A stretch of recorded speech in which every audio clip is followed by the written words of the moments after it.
విధాత media ప్రేక్షకులకి నమస్కారం. కన్యా రాశి వారికి జూన్ మాసంలో ఎలా ఉండబోతుంది రాశి ఫలాలు ఈ వీడియోలో తెలుసుకుందాం. కన్యా రాశి అనగానే ఉత్తర నక్షత్రం 2, 3, 4 పాదాలు, హస్త నక్షత్రం 4 పాదాలు, చిత్తా నక్షత్రం 1, 2 పాదాల వారు ఈ రాశి వారిగా పరిగణించబడతారు.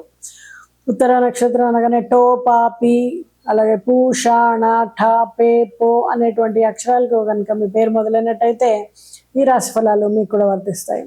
మరి కన్యా రాశిలో జన్మించిన వారికి కొంత సానుకూలమైనటువంటి నెల అని చెప్పొచ్చు.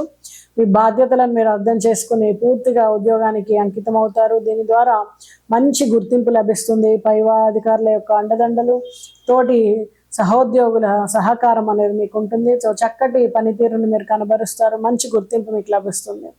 ఈ సమయంలో మీ జ్ఞానము, మీ తెలివితేటలు, అలాగే మీ సామర్థ్యము అన్నిటినీ కూడా పూర్తిగా వినియోగించుకుని చక్కటి అవకాశాలను సొంతం చేసుకుంటారు.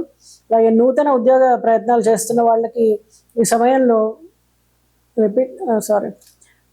నూతన ఉద్యోగ ప్రయత్నాలు చేస్తున్న వాళ్ళకి ఈ సమయంలో చక్కటి అవకాశాలు లభిస్తాయని చెప్పొచ్చు. విద్యార్థులకు క్యాంపస్ ఇంటర్వ్యూలలో కూడా అనుకున్నటువంటి చక్కటి మెరుగైనటువంటి ఉద్యోగ అవకాశాలు లభిస్తాయి.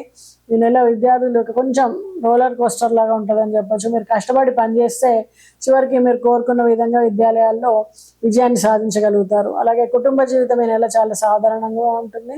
సాధారణం కంటే కూడా కొంత మెరుగ్గా ఉండడానికి కూడా అవకాశం ఉంటుంది.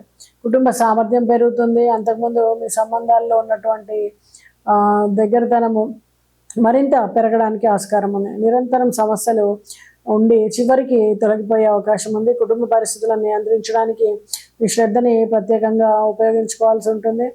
ఒక యువ కుటుంబ సభ్యులు విదేశాలకు వెళ్ళడానికి అవకాశం ఉంది.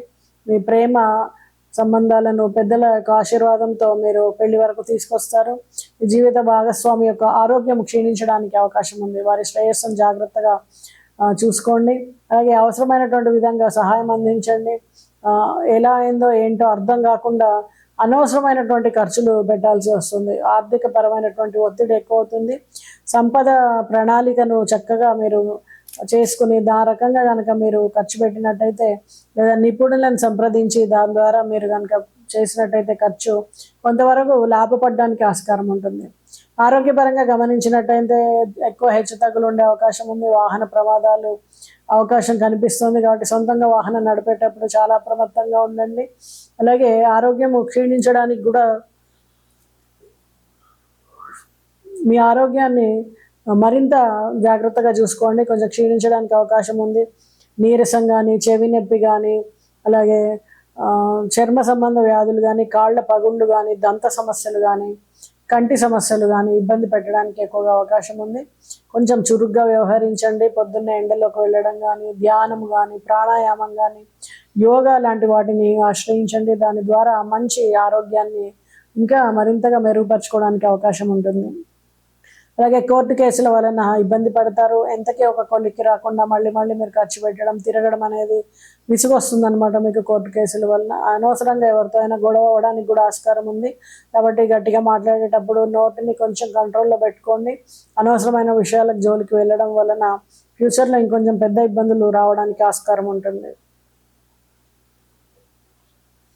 మరి ఈ రాశి వారు మరింత చక్కటి ఫలితాలు పొందడానికి ఎలాంటి పరిహారాలు చేయాలి? బుధవారం నాడు శుక్లపక్షంలో మీరు చిటికెన వేలికి నాణ్యమైనటువంటి పచ్చరత్నాన్ని ధరించడం కానీ, గురువులకి ఏదైనా గ్రీన్ కలర్లో ఉండేటువంటి మిఠాయిని కానీ, గ్రీన్ కలర్లో ఉండేటువంటి వస్త్రాలను కానీ సమర్పించండి. అలాగే గ్రీన్ రంగు కలిపినటువంటి అక్షంతలతో విష్ణుమూర్తికి అర్చన చేయండి. గ్రీన్ కలర్ పుష్పాలు ఏమన్నా ఉంటే వాటితో పూజ చేయొచ్చు. ఇలా చేయడం ద్వారా విష్ణు సహస్రనామ పారాయణ ద్వారా మరింత చక్కటి ఫలితాలు పొందడానికి ఆస్కారం ఉంటుంది. శుభం.